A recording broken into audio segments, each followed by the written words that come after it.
Est-ce que tu pourrais nous dire, 3 erreurs, qui te font dire, «Toi surtout, lance pas ta boîte»? Sorte de checklist, vérification.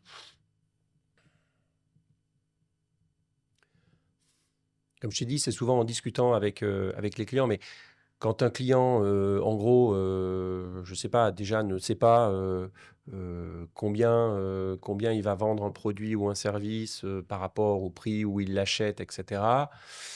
Je te dis pas de répondre à l'euro, etc., hein, mais il y a des fondamentaux.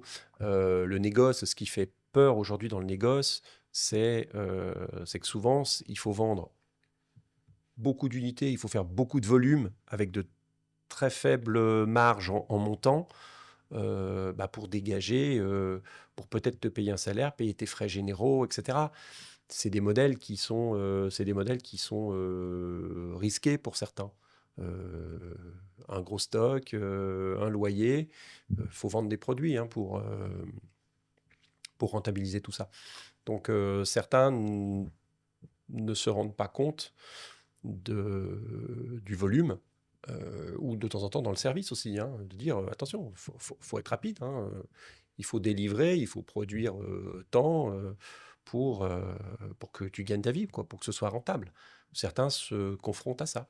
Alors, au début, tu peux avoir moins de contraintes et puis tu apprends, tu progresses. Mais c'est souvent, voilà, c'est souvent là. Ou alors, il y a des gens, ils sont, on voit qu'ils n'ont pas du tout de maturité, ça va être dangereux pour eux, quoi.